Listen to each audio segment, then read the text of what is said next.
Every year, people claim they already know what the best handgun is. They pick their favorites, argue online, and swear nothing new can change their mind. But when I sat down and went through everything I shot in 2025, rentals, loaners, range beaters, my own lineup, I realized something. The handguns actually dominating 2025 aren't the ones people brag about. They're the ones people keep walking past without giving a chance. So before you call your favorite a number one, let me show you the 10 handguns that are really winning 2025 so far. Some you'll expect, and some might embarrass what you've been carrying. Let's start at number 10.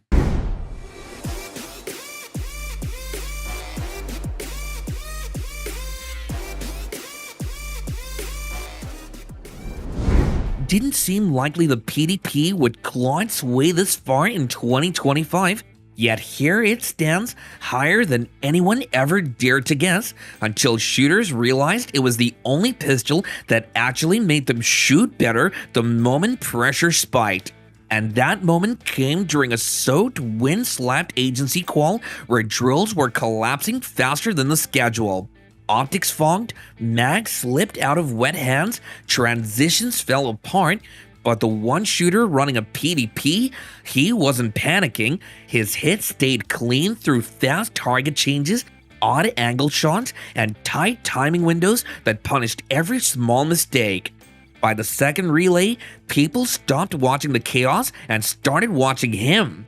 Range officers borrowed it just to see.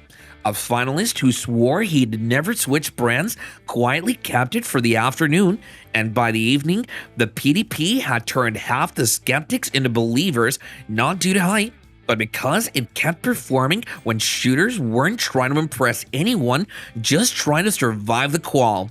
And from that moment in 2025, everyone in that range knew the PDP wasn't a hype gun, it was the only pistol that got better when the pressure went bad.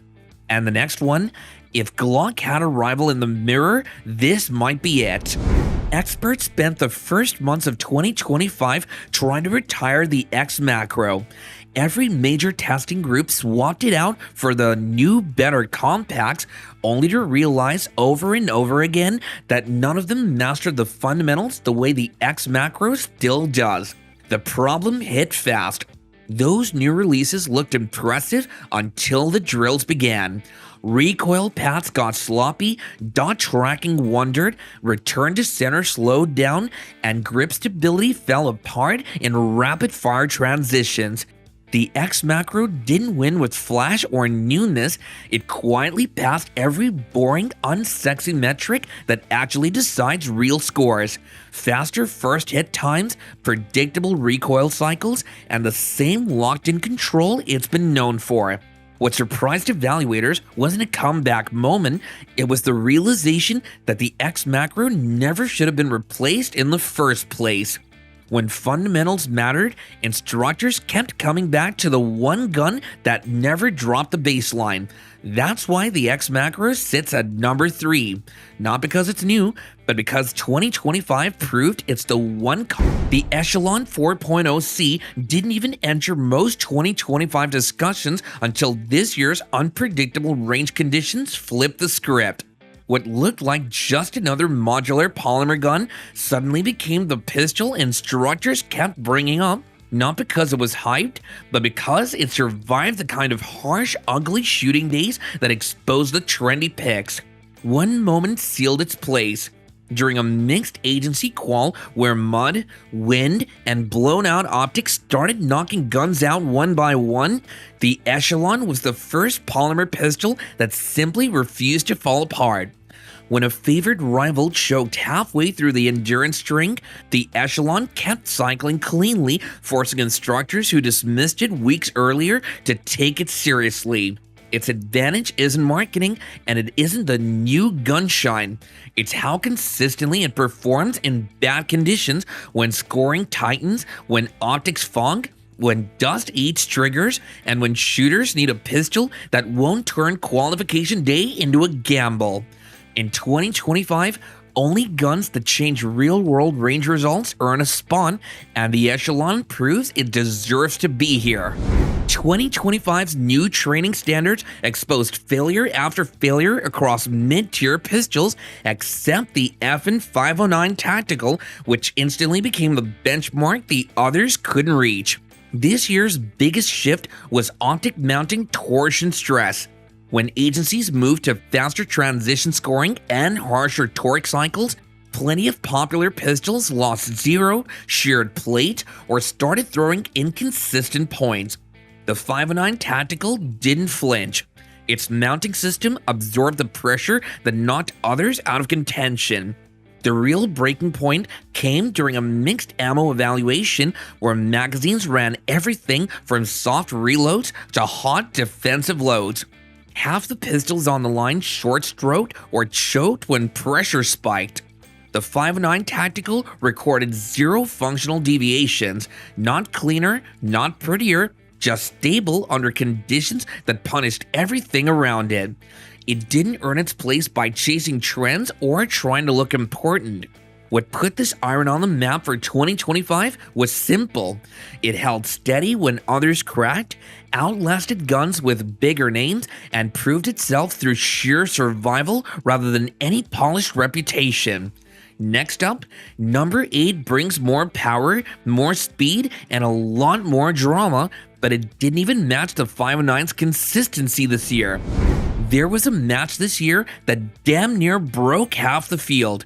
Fast stages, mean hard cover targets, and transitions so sharp they sliced the confidence clean off seasoned shooters. Most folks were wrestling their own iron, tripping over recoil and panic, but in the middle of all that noise and scramble, one pistol kept driving hard, controlled hits like it owned the ground it stood on. The Staccato P. What put it here at number 8 isn't some race gun reputation or police favorite myth. It's what happened in that match's one-handed barricade string. When most pistols started throwing low left impacts under panic pacing, the Staccato P stayed locked in, letting shooters push harder without losing the front sight. That edge in aggression plus control isn't theoretical. Several competitors said it was the only pistol where they didn't have to back off just to survive the stage. The real takeaway is simple. When the heart rate spikes and accuracy usually collapses, the Staccato P doesn't flinch. It gives shooters room to stay on the throttle when the match format or qualification gets vicious. Next up, number 7 brings a completely different kind of dominance and nothing to do with speed. The 2025 CCW stress drill was already falling apart before the first mags were empty. Low light, tight walls, rapid command shifts, and shooters scrambling to keep up as bigger pistols started tripping over the chaos. Optics fogged, hands slipped, misses stacked fast. But in the middle of that mess, one shooter stayed perfectly in rhythm with a plain Bodyguard 2.0 moving through every call as if the drill was designed specifically around it. At first, it looked like luck. Small gun, short sight radius, nothing fancy. But the more the drill accelerated, the clearer it became. The little Bodyguard was the only pistol that never forced its user to fight the gun. No over-traveled, no fumbling transitions, no hesitation on the final squeeze. Just clean execution while everyone else was resetting gear. By the end of the night, the moment that sealed its reputation wasn't a cheer or a speech. It was a veteran instructor known for carrying full-size guns only, quietly swapping his backup for a Bodyguard 2.0 before heading home. In 2025's harsher CCW tests, that's the gun you can't ignore. And if you think this pick was unexpected, wait until you see the bonus guns. They're even harder to ignore. Shooters don't like admitting this, but here's the truth. The Glock 19X wasn't outperforming anything in 2025 because it suddenly got better. It's because the test finally matched the job it was originally built for. For years, people joked that the 19X was neither here nor there, an odd half-breed that didn't fit duty or carry. Then, the new hybrid duty requirements arrived. Longer scoring cycles, faster holster-to-cover transitions, cross-platform retention tests, and extended pressure strings, and overnight, that mismatched design turned out to be the most correct pistol in the entire lineup.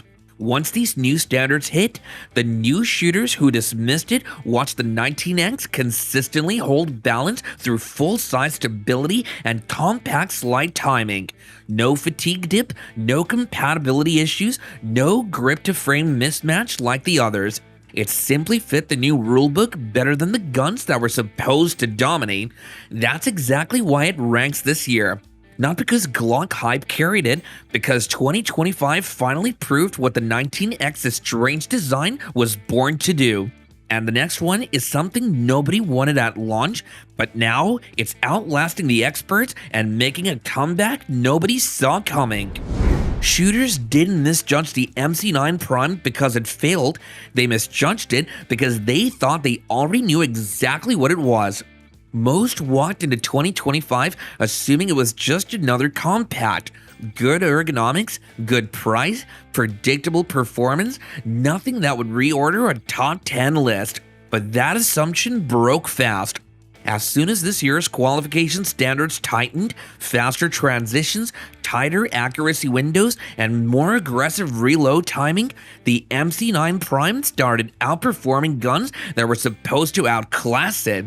What surprised shooters wasn't just raw power, it was control efficiency.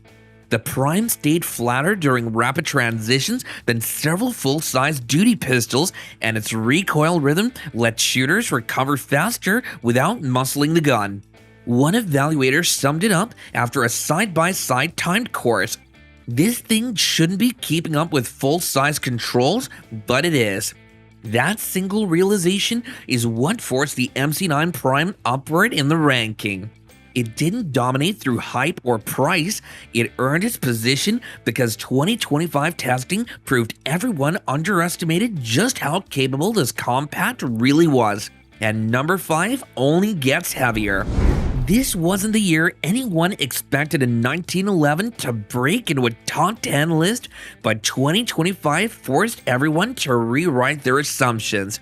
Ruger didn't just refresh the SR 1911, its new recoil management package, updated control geometry, showed up in real tests, and knocked polymer favorites off their pedestal.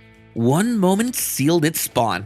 During a spring qualification cycle built around high-speed split transitions and rapid-paced recoil control, several modern metal guns failed to hold accuracy past the third string. The SR 1911 9mm didn't drift, didn't choke. It simply kept putting rounds exactly where shooters needed them, even when the clock was brutal and fatigue was real. A couple of instructors who swore they'd never run steel again found themselves admitting the SR 1911 was the only gun that met the tightened scoring window. Sitting at number 7 ain't about nostalgia. It's here because Ruger took an old workhorse and rebuilt it so sharp and clean that even the stubborn competitors, the ones who swore a 1911 was past its prime, had to rethink what that platform can still pull off in 2025. Next pick changes the tempo completely. Number 6 proves a compact can punch far above its size class. Nobody expected a shotgun to disrupt 2025 rankings until this year's new CQB and Armor Up drills exposed a problem almost no pistol or rifle segment dealt with: cycle timing under pressure. When departments added shoulder switch transitions, heavy plate movement, and mixed load requirements, half the semi-autos on the line lost rhythm immediately, but one platform didn't. The Benelli M4 didn't survive the new standards, it solved them. Its gas-regulated recoil system stayed stable when shooters were switching shoulders under timer. Its cycle speed didn't dip when switching from buckshot to slug, and in the tight corridor tests where recoil control determined whether shooters could stay on target, the M4 delivered cleaner, faster second shots than anything else in its category. It's not here because of Marines, nostalgia, or history. It's here because in 2025, timing became the new barrier, and the M4 was the only shotgun that didn't fall behind it. That's why it ranks at number 5, not for lore, but because it was the only shotgun that matched the year's new standards without giving up control. Wait till you see what's next. Most 10mm still get laughed off as too much gun, but 2025 finally flipped that script. Hog hunters, backcountry carriers, and trail shooters all figured out the same thing the hard way. The Glock 20 turns that so-called overkill into the only kind of insurance that actually matters when the woods stop playing nice. This year's surge in bear encounters, night trail incidents, and deep brush tracking drills exposed the limits of the smaller 9mm everyone loves. And while other 10mm struggled with recoil dumps or cycling issues under cold pressure, the G20 just kept powering through. Steady grip, predictable push, no drama. Nothing fancy or extra, just raw usable force when you're 3 miles from the truck and hearing branches break behind you. You may go your whole life without needing that much gun, but if that day ever comes, you'll never forgive yourself for betting against the Glock 20. And if you thought the G20 was wild, wait till you see what comes next. Some guns win on grit, some win on budget, but the Shadow 2 target wins on pure, unforgiving precision. In 2025's biggest competition circuits, the guns that promised speed with control were missing X-rings left and right, except the guys running this thing. The year's cleanest splits, the tightest transitions, and the most consistent center hits came from the Shadow 2 target, including a standout run where a national finalist stacked every shot inside the X at a pace that made the rest of the line go silent. There's no charm, no shortcuts, no good enough with this pistol. It rewards discipline and punishes sloppiness instantly, which is exactly why the people chasing trophies keep picking it up. Not forgiving, not cheap, and not easy. But if you want the best shot at a win in 2025, you're looking straight at it. It slipped into 2025 conversations the same way real sleeper hits always do, with a quiet passing question shooters keep hearing on the range. How did the Masada Slim end up on every rental rack by spring? Not because a YouTuber boosted it, not because an agency issued it. It spread the old-fashioned way. Organic adoption. Shooters trying someone else's Slim, handing it back with a raised eyebrow, and buying their own the same week. What flipped the switch wasn't marketing, it was a single undeniable trait that kept catching skeptics off guard. That ultra-flat recoil pulse that stays level even when hands are sweaty, rushed, or cold. In a year filled with overbuilt micro-optics monsters, the Slim kept proving that simple control sometimes wins more real fights than features. By early summer, instructors were spotting the same pattern. Guns that were hyped online disappeared, but the Masada Slim kept showing up in holsters worn by shooters who never chase trends. Because when the market moves, but the forums don't notice, that's how you know a true sleeper hit just landed. The bonus picks get even stranger and way more controversial. There was a time when APX meant compromise. 2025 erased that in 3 match weekends. In a head-to-head agency trial, the APX A1 duty didn't just keep up with a higher-priced rival, it pushed it out of the slot with faster control changes and a cleaner optics mounting response under timer. Shooters kept waiting for the old APX weakness to show up. Instead, the new controls, flatter recoil path, and steadier dot made the higher-priced gun look rushed. By the end of the cycle, instructors were running the duty as their primary and calling it the most no excuses Beretta they've handled in years. That's the moment everyone realized the challenger turned champ and the big boys just got a wake-up call. But what happens when something that flashy starts winning over casual shooters? Range Day in 2025 had plenty of noise already, but the MCX Spear lit up a lane and everything just stopped. It wasn't a pistol, it wasn't a rifle, it was that strange middle ground beast that made even the most bored shooters lift their eyes and actually pay attention. What made the Spear impossible to ignore this year wasn't hype, it was the way it handled high-pressure drills with that hybrid setup. Soft recoil from a platform that shouldn't be this stable, geometry that lets shooters snap between targets like it's cheating, and modularity that felt more future weapon than traditional gun. Even people who had zero interest in owning one still lined up just to watch it run again. You don't need to buy the MCX Spear, you only need to see it once to understand why 2025 won't shut up about it. And coming up, the one gun even the Spear couldn't outshine. Funny thing about lists like this, people always argue about what should have been number one, yet half the time they haven't even shot 5 of the handguns we just talked about. That's the part that surprises me every year. The best handguns of 2025 aren't always the loudest, the flashiest, or even the ones plastered all over ads. They're the ones that just keep showing up, the ones you ignore until one day you actually pick it up and think, damn, should have tried this sooner. So take this however you want. Maybe you'll run these yourself, maybe you won't, but if you walk past one of these in a shop next time, at least you'll know exactly what you're skipping. I'll see you in the next one.